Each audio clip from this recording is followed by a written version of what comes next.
오늘 아나니아 이야기를 통해서 성도가 조심하고 경계해야 될 것, 아나니아 손가락질 할 수 없어요. 우리도 그렇게 자칫 잘못하면 우리도 조심하고 경계하지 않으면 우리도 그런 우를 범할 수 있거든요. 그래서 오늘 아주 엄중한 하나님의 심판이 들어있는 이 말씀을 통해서 하나님 우리에게 하고 싶은 이야기가 있습니다.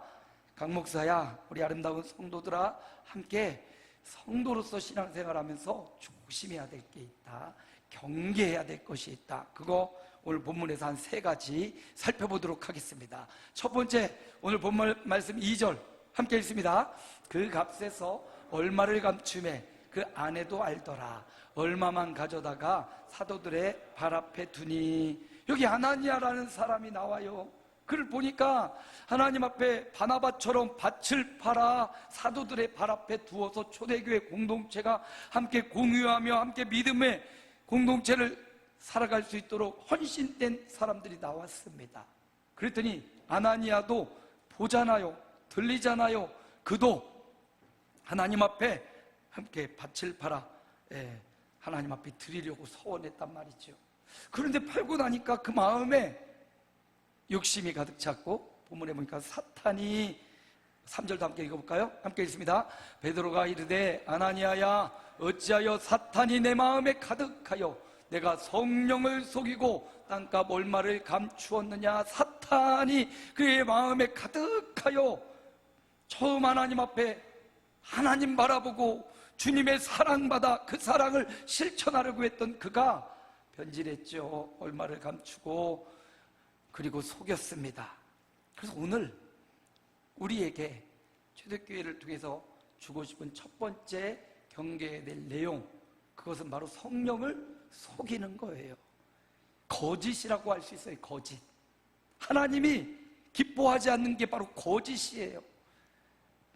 성경은 말하기를, 거짓은 사탄을 말하기를 거짓의 아비가 사탄이라, 이렇게 말씀하셔요. 오늘 우리가 보았던 영상에도 그냥 그들이 쳐서 가판대가 막 무너지고 그냥 지나치고 바쁘니까 급하니까 갈 수도 있는데 가지 않죠. 그리고 자신의 잘못, 실수를, 자신의 비행기를 놓치고 하루 연착되면서 그곳으로 달려가서 그 할머니가 시각장애인에다가 가판대는 다 무너졌는데 어찌할 바를 모르고 속으로 기도했다는 거 아니에요. 내가 지금 도움을 구할 수 있는 분은 주님밖에 없습니다. 예수님 좀 도와주십시오. 근데 보니까 이 폴이라는 이분이 내려와서 그거를 다 정리하고 도와주는 거예요. 그러니까 그 아주머니가 말하기를, 정말 당신은 예수님 맞으시죠? 아니요, 아니요, 나 예수님이 아닙니다.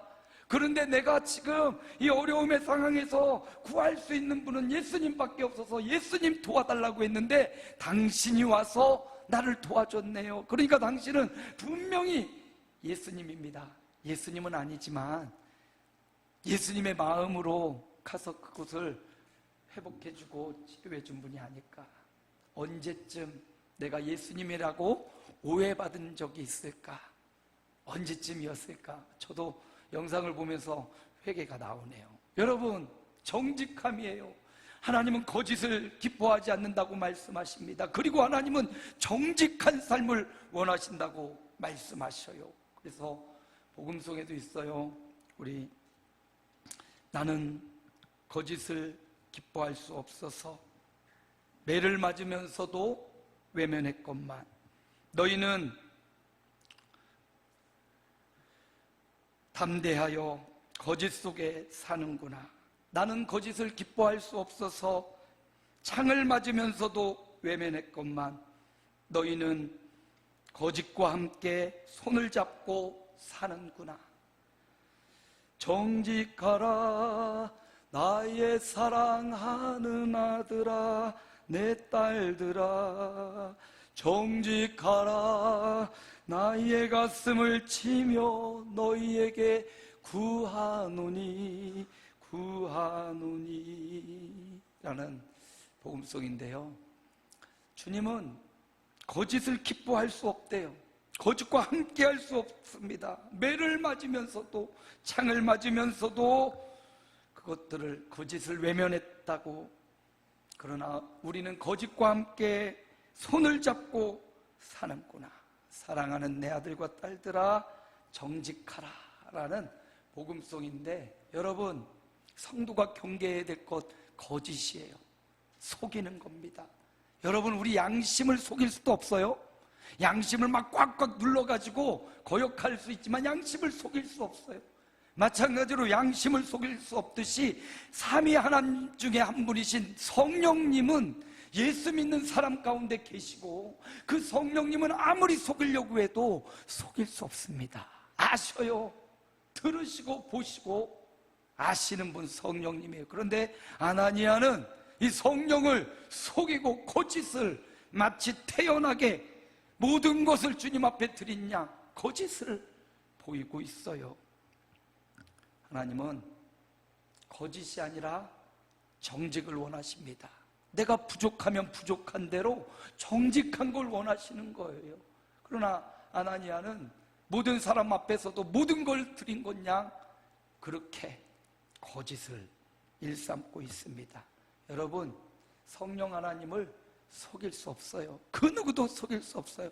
성령님도 속일 수 없거니와 오늘 보니까 베드로도 알고 있네요. 사도도 알고 있어요. 어찌하여 성령을 속이느냐 하면서 베드로도 알고 있어요. 사람도 속이면 안 되고 성령님을 속여서는 안 된다고. 어떻게 하라고요? 정직하라 라고 말씀합니다. 기독교인의 삶 정직해야 돼요. 여러분, 예수 믿는 성도들의 삶 정직해야 돼요. 하나님 앞에서도 정직하고, 예배에 있어서도 정직하고, 삶에 있어서도, 여러분의 직장과 가정의 현장에서도 정직해야 됩니다. 정직을 잃어버리면 신뢰가 무너지고요, 신뢰가 무너지면 더 이상 관계가 지속되기가 어렵습니다. 조금 정직하려고 할 때 손해를 봐요. 그 영상에 있는 사람처럼 정직해야 돼서 자신이 비행기를 놓치고 해야 될 업무를 놓치고 손해를 봤어요. 그럼에도 불구하고 예수님의 마음으로 정직을 위해서 바로잡고 가는 이 사람의 마음을 우리가 보면서 예수님의 마음도 그걸 원하지 않을까? 좀 우리가 손해볼 수 있어요. 수치스러울 수 있습니다. 민감할 수 있어요. 그러나 성경은 말하기를 정직하라고 이야기합니다. 물론 개인적이고 정말 그런 문제는 하나님 앞에 1대1로 정직을 회개하고 고해야 되겠고요, 공동체적인 문제도 어떤 내가 손해를 보는 문제에 있어서도 정직이 하나님이 원하시는 것임을 우리가 새기고, 가정에서도 직장에서도 생업의 현장에서도 거짓을 멀리하고 정직한 삶을 살아가시길 축복합니다. 성령은 아셔요. 우리가 중심으로 하나님을 경외하는지, 정직한 삶을 살아가려고 애쓰는지 알아요. 오늘 아나니아가 이만큼 드릴 거 이만큼 드렸다고 뭐라고 하는 게 아니에요. 오늘 우리의 삶에 거짓이 너무 난무한 초대교회 삶에 너희들만큼은, 초대교회 성도들만큼은, 예수 믿는 우리만큼은, 너희만큼은 정직을 추구하고 정직 가운데 살아가라고 말씀하시는 주님의 음성 우리 마음에 새기시고 정직을 다짐하는 저와 여러분 되시기를 축복합니다. 두 번째, 경계해야 될 게 있어요. 오늘 본문 말씀 안 넘어가요. 넘겨주세요. 사도행전 5장 1절 함께 읽습니다. 아나니아라는 사람이 그의 아내 삽비라와 더불어 소유를 팔아. 아나니아 삽비라가 소유를 팔았어요. 아나니아라는 이름의 뜻을 보니까 여호와는 은혜로우시다. 너무 멋진 이름 아닙니까? 여호와는 은혜로우시다라는 이름의 아나니아예요. 사도 바울이 다메섹으로 예수 믿는 사람을 잡으러 갔다가 눈이 멀게 되죠. 그리고 헤매다가 어디로 갑니까? 다메섹에 있는 아나니아라는 선지자의 집에 들어가요. 아나니아가 기도해서 눈의 비늘이 벗겨지죠.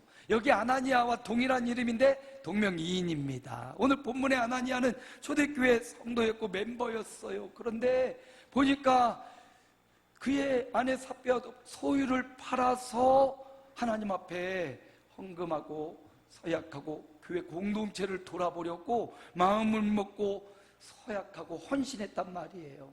근데 이 헌신의 동기도 잘 살펴보면 이거는 바로 전에 나오는 4장 마무리에 우리 바나바라는 사람이 나와요.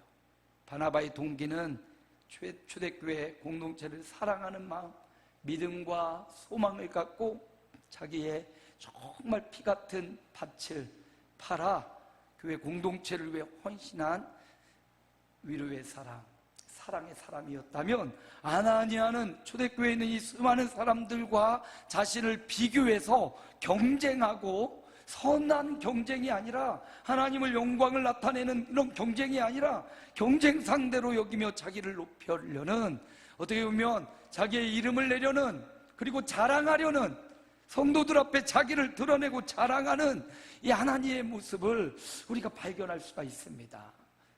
6절에도 볼까요? 함께 읽습니다. 젊은 사람들이 일어나 시신을 싸서 메고 나가 장사하니라. 결국 그는, 자기를 드러내고 자랑하려던 그는 그 즉시 장사 지낸 바 되었습니다. 죽었다는 거지요. 하나님의 징계와 심판이, 엄중한 심판이 그 자리에서 즉각적으로 일어나서 그는 죽게 되었다는 겁니다. 여러분, 자랑이라는 것은 이야기를 하면서 자기를 드러내고 이야기를 통해서 내 이야기를 듣는 사람으로 나를 높이게 하는 자랑을 말하는 거예요. 우리가 대화를 할 때 우리도 쉽게 자랑하기 쉽습니다. 자랑이 아닌 것처럼 하면서 자랑하고 싶어요. 주중에 우리 동기 목사님들 만났는데 자랑하고 싶은 거야. 그냥 뭐 자랑해요? 있는 거 자랑하려고 하죠. 어떻게 해서라도 대화를 하다 보면 친구들 그룹이 모이면 너도 나도 자랑이에요. 세 가지 자랑을 하지 말라고 그러네요. 이거는 어디 가서도 이 세 가지 자랑은 속에 숨겨서 하는 자랑일지라도 이 세 가지 자랑은 반드시 상대방과 우리 그룹을 분열시킨대요. 첫 번째, 돈 자랑하지 말래요. 돈 자랑. 많아도 돈 자랑하지 말래요. 그리고 두 번째는 자식 자랑하지 말래요. 자식 자랑.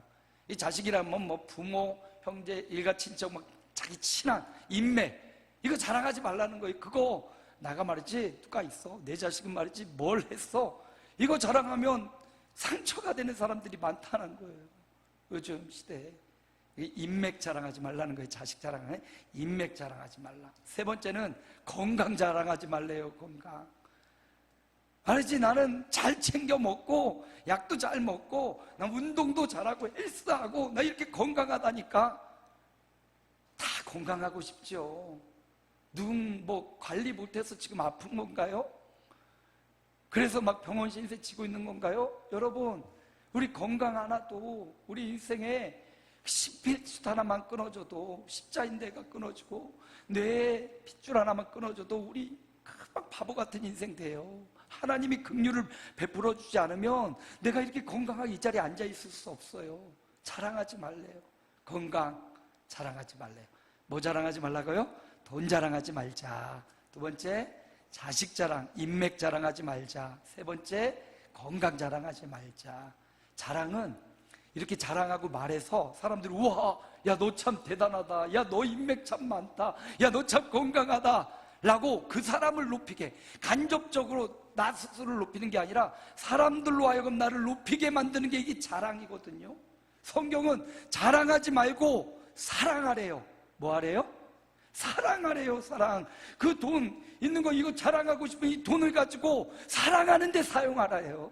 사랑하는 데 쓰라는 거예요. 하나님이 주신 그 인맥, 자녀, 부모, 이거 자랑하지 말고 그걸 가지고 사랑하는 데 쓰래요. 네가 그렇게 인맥이 좋아서 부모로부터 혹은 자식의 복을 받았다면 그 사랑을 여기 앞에서 지금 말하고 있는 그 상대방을 위해서 사랑을 베풀라는 거예요. 건강하다면 그 나이 건강하니까 난 막 건강하게 오래 살면 뭐합니까? 오래 살면 오래 살수록 죄 짓는 거 아니에요? 예수님 잘 믿고 건강한 몸으로 살아가면 그거 하나님께 영광이잖아요. 그러니까 자랑하지 말고 내게 있는 것으로 드러내서 자랑하지 말고 그걸 가지고 재료를 삼아 뭐 하라고요? 사랑하라고. 아나니아는 지금 자랑하고 싶은 거예요. 나 이만큼 드렸어. 아무도 몰라요. 베드로만 알고 성도들 아무도 몰라요. 어이구 진짜 너 대단하게, 너 바나바처럼 또 위대한 인물이 났다고 사람들로부터 높임을 받고 싶은 자랑, 이거 초대교회에 있어서 아주 경계할 사항입니다. 이 초대교회 아나니아 사건은 가나안 땅에 입성할 때 아간의 사건과 굉장히 비교를 많이 합니다. 여리고 성을 차지할 때 하나님이 여리고 전쟁 전에 모압 평지에서 전쟁을 통해서 요단 동쪽에 있는 모든 것들을 분배했거든요. 근데 그 땅에서 전쟁에 나간 모든 사람들에게 거기서 전쟁에서 얻어들인 전리품은 다 너희가 가져라, 이렇게 말씀하셨어요. 근데 여리고성에 들어가 첫 번째 가나안 땅에 들어가 첫 성인 여리고에서는 하나님이 명령하시기를 여기서 얻어지는 모든 전리품, 음이나 금이나 여기 사람이나 모든 것은 여호와의 것이니까 너희 하나도 가져서는 안 돼. 가나안 땅의 첫 성, 첫 것, 하나님 첫 것을 굉장히 중요시 여기죠. 첫 것은 여호와의 거라고, 장자는 또 여호와의 것이라고, 첫 열매는 여호와의 것이라고, 열매를 걸 때도 첫 것을 하나님 앞에 드리라고 했어요. 근데 그 여리고성이 바로 첫 것이었거든요. 가나안 땅에 들어가서 첫 번째 얻어지는 성읍, 하나님의 것이라고 그러면서 하나님께 드리라고 했는데, 아간이라는 사람이 하나님의 말씀을 어기고 욕심에 사탄이가 그걸 숨겼다가 두 번째 전투에서 완전히 이스라엘이 패망합니다. 원인을 찾아보니까 아간이 범죄했어요. 하나님의 명령을 따르지 않았습니다. 정직하지 않았고 자기를 드러내려고 숨겨놨죠. 결국 아간은 그와 그의 자녀와 그의 가족이 죽임을 당하는 악올골짜기가 생겨나게 되지요. 이야기와 오늘 아나니아의 이야기가, 아나니아에게는 이제 예수님을 통해서 초대교회가 막 시작하는 즈음이고, 가나안 땅 이야기는 이스라엘 공동체가 가나안 땅에 들어가서 처음 이제 거주하려고 하는 시점에 일어난 사건이죠. 그만큼 하나님이 초대교회와 초대 이스라엘 백성들에게 이거 조심해야 돼, 이거 경계해야 돼, 자랑 조심하고 경계해야 될 겁니다. 자랑해서 나를 드러내고 높이게 하는 이 자랑, 하나님이 철저히 경계하라고 교회 안에 있는 초대교회 성도였던 아나니아에게, 아니 오늘 이 초대교회 터 위에 세워진 저와 여러분에게 자랑하지 말라고 말하고요. 갈라디아서 6장에 보니까 자랑할 게 있어요. 단 한 가지 자랑할 게 있습니다.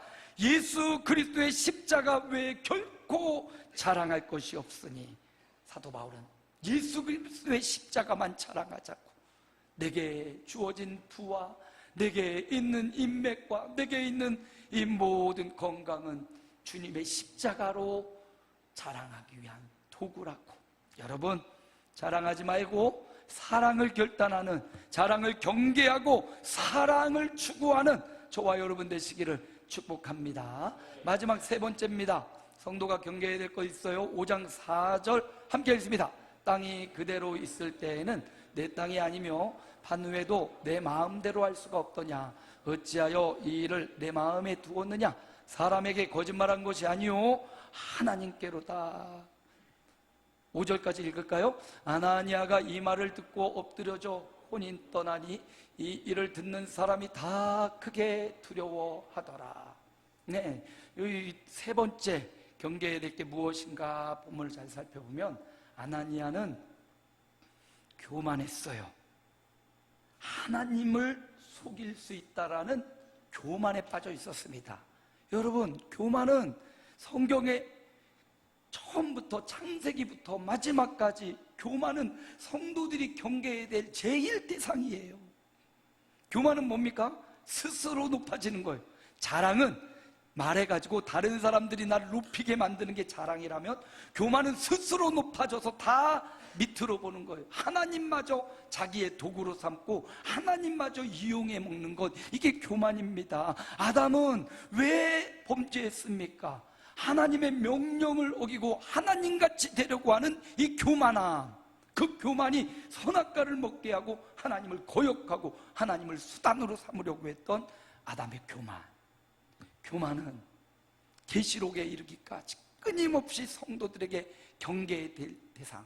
너를 높이지 말고 낮아져야 돼.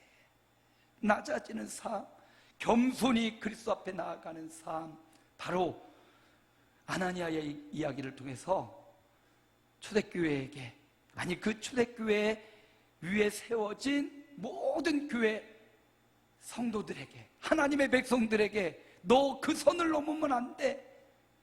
하나님을 우습게 여기고 하나님을 수단으로 삼는 이 죄악, 이 선을 넘지 말라고 겸손한 삶, 겸손히 순종하는 삶, 겸손히 주님의 뜻을 받아들이고 순종하는 삶, 바로 이게 세 번째 오늘 본문을 통해서 우리에게 주시고 싶은 성도가 경계해야 될 사항입니다. 세 가지 말씀드렸어요. 자, 이제 세 가지를 다시 한번 살펴봅시다. 성도가 경계해야 될 세 가지. 첫째 뭐라고요? 거짓을 경계. 거짓의 아비는 사탄, 마귀라고 했어요. 내가 거짓에 자꾸 노출되고 거짓 속으로 자꾸 들어가면 사탄이 너무 좋아하고 사탄이 아비가 되어서 우리를 지옥으로 끌고 가는 거예요. 거짓 말고 뭘? 정직하자고. 좀 손해를 보고 수치스러워도 하나님 앞에 정직함으로, 왜냐하면 성령님은 우리와 이미 동행하시기 때문에 내가 거짓하는지 내가 정직한지 알고 계셔요. 속일 수 없어요. 어차피 속일 수 없어요. 그러니까 성령님 앞에 정직하게 내 삶을 드러내고 사는 삶에서도, 정말 피 튀기는 직장과 사업장의 현장에서도 여러분 정직을 신령으로 삼고 살아가면 하나님이 인정하십니다. 두 번째는요, 자랑하지 말고 뭐 하라고요? 사랑. 자랑하지 말고. 자랑하지 마는 거. 오늘 이 시대를 살아가는데 자랑이 너무 핑배하고 자기 피할 시대라고 해서 너무나 자랑을 당연하게 생각하지만 성경은 자랑하지 말고 너에게 주신 그 있는 것으로 사랑하는 데 쓰라고 주신 거예요. 사랑하는 데 쓰라고 주신 거. 그래서 자랑하지 말고 사랑하는 거. 이 사랑은 주님만 높이는 게 사랑이에요. 세 번째, 교만하지 말고 뭐 하라고요? 겸손은 낮아짐, 스스로를 낮추는 거. 원래 낮은 사람들이에요. 원래 피조물이고 원래 주님을 섬길 수밖에 종이라고 말씀하셨습니다. 그러므로 원래 우리의 자리는 낮은 곳이 우리의 자리예요.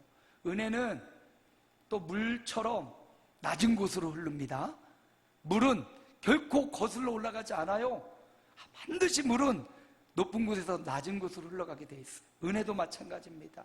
하나님의 은혜는 낮은 곳으로, 낮아진 곳으로, 베들레헴 말고요 가장 낮은 곳으로 흘렀던 은혜는 오늘 저와 여러분 마찬가지로 하나님과 그 말씀 앞에 겸손히 낮아지는 자에게 가장 큰 은혜가 흘러가요. 자, 그런데 이렇게 살아가자고 지금 말하는 거예요. 이렇게 정직하자고, 이렇게 사랑하며 살고, 이렇게 겸손히 살아가자고 오늘 초대교회 성도들에게, 우리에게 말씀해 주고 있는데, 여러분 이렇게 살아가려고 정말 애쓰고 힘쓰시기 바랍니다. 정직하자고, 사랑하겠다고, 겸손하겠다고 각오하고 결단하고 그렇게 생애를 살아가시기 바랍니다. 그런데 이 결론이 더 중요해요, 여러분. 그런데 우리 인생은요, 아무리 정직하려고 해도 또다시 거짓 가운데 들어가 있고요, 아무리 사랑하려고 해도 어느 순간 보면 나를 또 드러내고 자랑하고 있고요, 겸손해야지 하다가도 어느 순간 내가 높아져 있는 나를 발견하게 돼요. 바로 그때가 너무 중요한데, 그걸 발견했을 때 내가 정말 정직해야지, 사랑해야지, 겸손해야지 했는데 안 될 때 있잖아요. 그게 무너지는 순간 있지 않습니까? 늘 무너져요. 저도 늘 그 순간이 와요. 이렇게 거룩하게 살아야지 결단하고 늘 무너지는 순간이 와요. 무너졌으니까, 아이고 이제 난 무너졌으니까 이제 될 대로 되라, 이렇게 해서는 안 되고, 그 무너지는 그 순간 어디로 가야 되냐면 예수님의 십자가 앞으로 가서, 내 인간적 인성과 성품과 내 노력과 내 감정으로는 이 온전한 정직과 사랑과 겸손을 이룰 수 없구나. 주님의 십자가, 나를 위해 정직을, 사랑을, 겸손을 보여주신 그 십자가 밑으로 나아갈 때 우리는 비로소 거룩함을 이뤄낼 수 있다고요. 포기하지 마십시오. 정직과 사랑과 겸손을 포기하지 말고 그리스도의 십자가 앞에 나아가서 그 십자가의 공로로 다시금 거룩해지는, 포기하지 말고 다시 정직을, 다시 사랑을, 다시 겸손을 예수 십자가에 가서 깨닫고 발견하고 배워서 다시 거룩의 삶을 결단하시길, 이 거룩이 계속 반복되시기를, 무너지고 다시 십자가로, 다시 정직으로, 무너지고 다시 십자가로, 다시 사랑으로, 무너지고 다시 십자가로 다시 겸손으로 이렇게 선순환이 우리 성도들에게 일어나시기를, 초대교회 성도들이 그랬던 것처럼 주님이 우리에게 주시는 메시지, 정직과 사랑과 겸손, 예수 십자가로 이루어가는 저와 여러분의 생애가 되시기를 주님의 이름으로 축원합니다.